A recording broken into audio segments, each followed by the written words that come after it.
Fala pessoal, sejam bem-vindos a mais uma aula para o nosso curso da certificação CPA 20. Eu sou o Prof. Renan Duarte e estou vindo aqui só para lembrar vocês de quem quiser ter acesso ao curso completo, com todos os slides que eu venho utilizando nas aulas, com a apostila completa, com banco de questões, com mais de 800 questões comentadas e também materiais de resumo direcionados para a revisão, cliquem no primeiro link na descrição ou então nos comentários fixados para que vocês tenham acesso a esse material completo. E no mais, não esqueçam aqui de deixar o like, se inscrever no canal e bora para mais uma aula. Pessoal, a gente vai estudar agora a letra do crédito imobiliário, a LCI, tá bom? Bom, a LCI é um título de dívida emitido por instituições financeiras com o objetivo de captar recursos para financiar o setor imobiliário.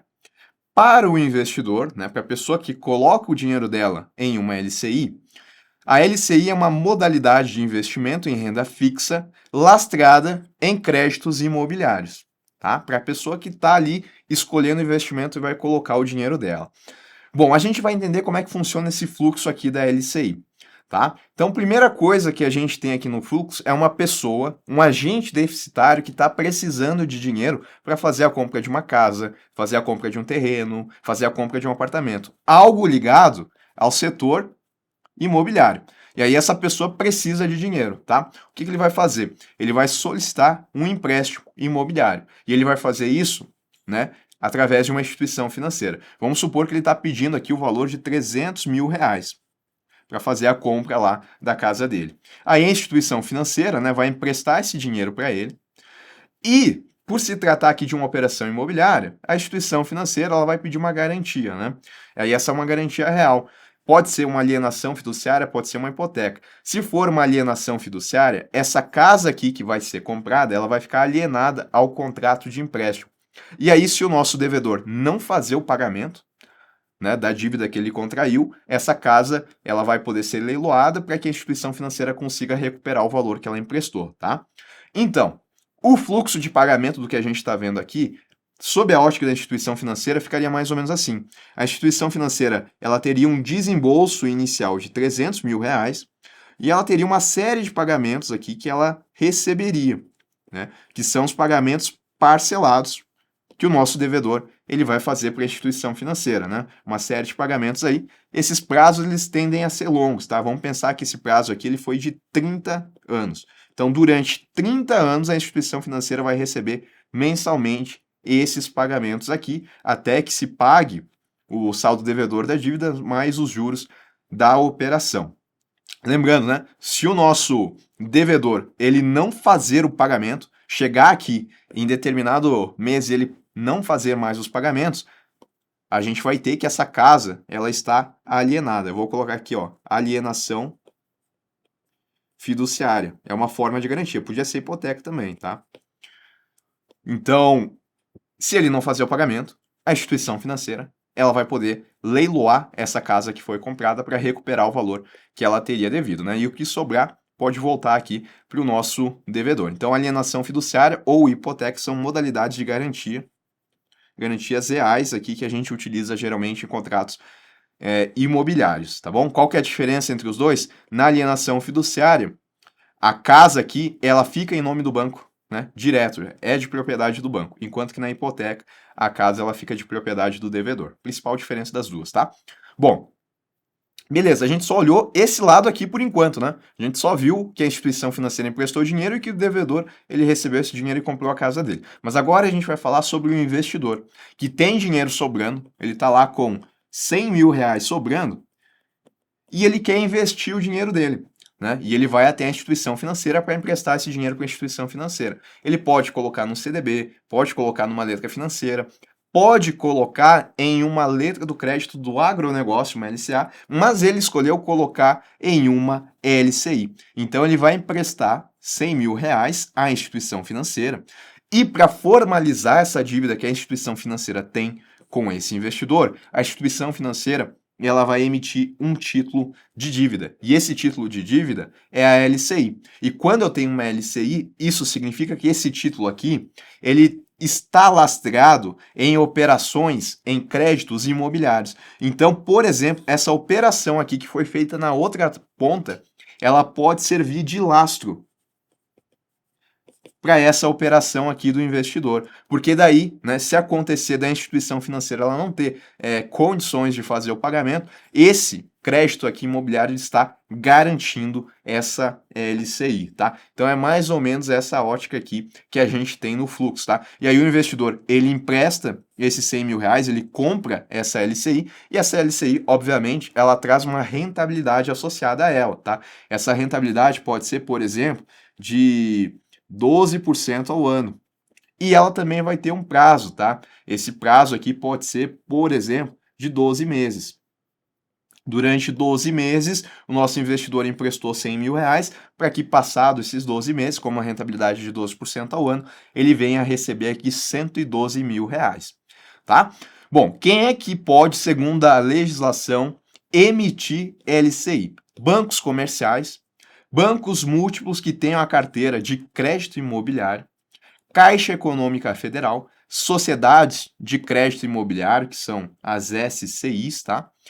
As associações de poupança e empréstimo, as APEs, as companhias hipotecárias, né? Todas aqui, né, do ramo imobiliário, caixas, SCIs, APEs e companhias hipotecárias, e também outras instituições que venham ser autorizadas pelo Banco Central, que venham ser autorizadas a emitir LCI, tá? Então, toda essa galera poderia estar aqui, ó, na posição da instituição financeira, principalmente aquelas do ramo imobiliário, né? Porque é elas quem vão emprestar dinheiro através de operações no setor imobiliário.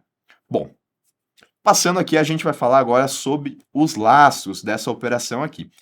A LCI, ela deve ser emitida com lastros do crédito imobiliário, tá? Então, essa LCI, ela tem que ser lastreada em créditos imobiliários. Não pode ser créditos do agronegócio, não pode ser créditos de financiamento de bens duráveis, não. Tem que ser de crédito imobiliário. O nosso exemplo aqui está certinho.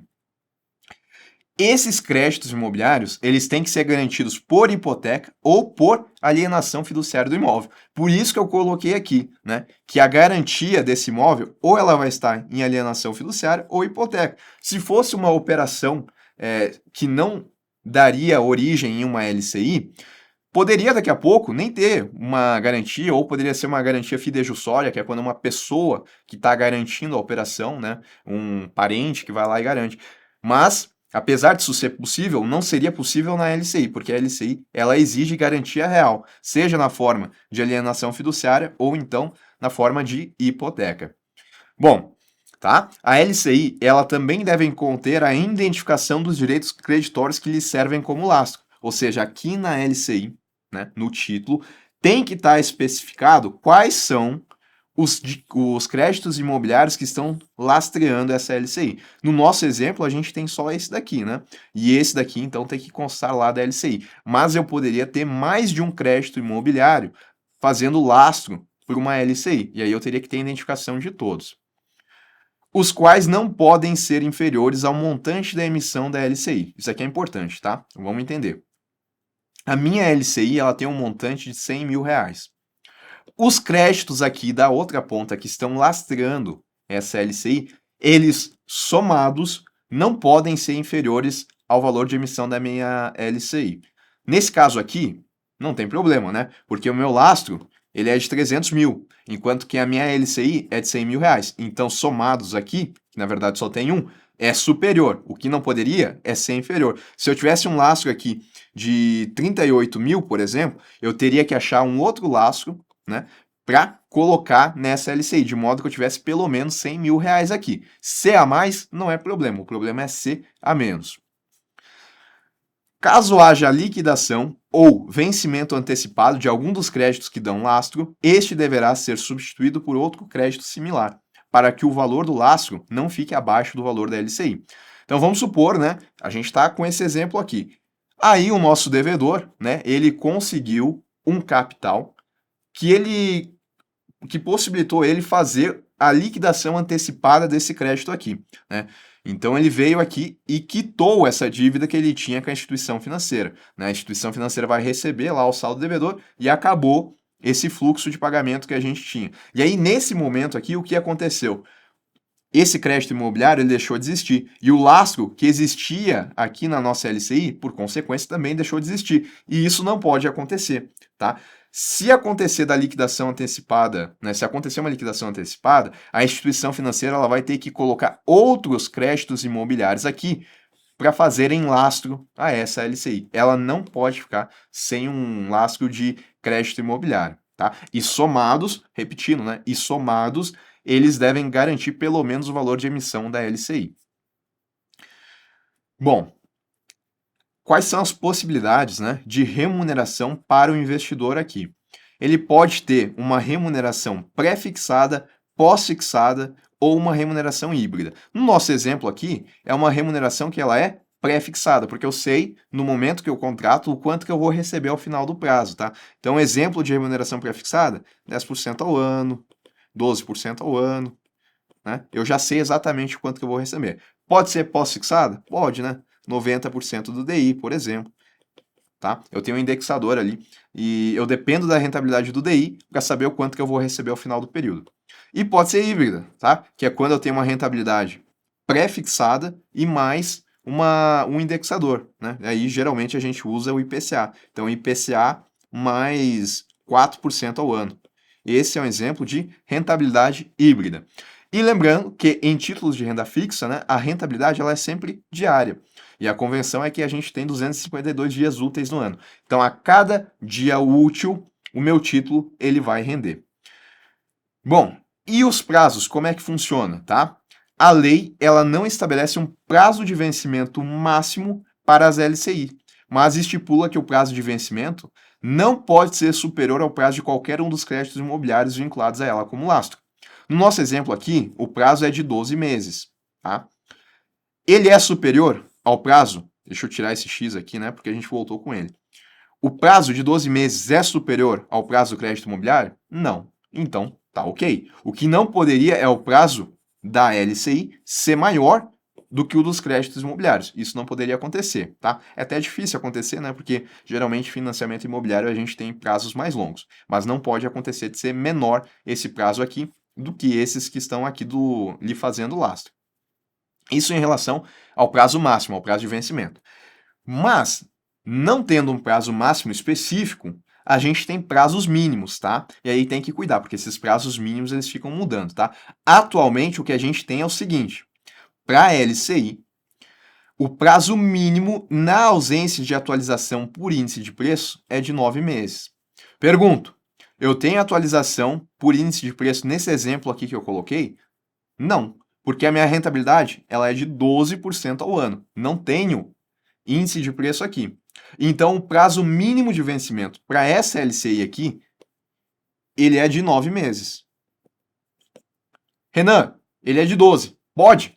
Pode. O que ele não pode é ser menor do que 9 meses. E lembrando, a lei não me estipula um prazo máximo. Então, eu poderia ter de 12, 24, 36 meses. Não teria problema. O que eu não posso é ter prazo menor do que 9 meses, caso a minha LCI ela não tenha uma atualização por índice de preço. Renan, e quando há uma atualização por índice de preço? Se a gente tiver uma atualização mensal por índice de preço, o prazo mínimo de vencimento ele tem que ser de 36 meses, tá bom?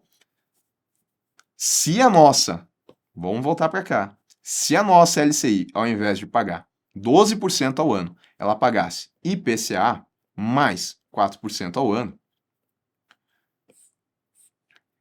ela teria que ter um prazo mínimo, não de 9 meses, mas de 36. Eu teria que ter aqui 36 meses, 48 meses, mas não menos do que isso, tá? Quais são os riscos para quem investe em uma LCI? O principal risco é o risco de crédito, tá? Assim como os outros títulos bancários. Isto é, o risco da emissora não cumprir com a promessa de pagamento dos juros e ou do principal, né? O risco da instituição financeira emitir essa LCI e não fazer o pagamento para o investidor, seja dos juros, seja do principal ou dos dois somados.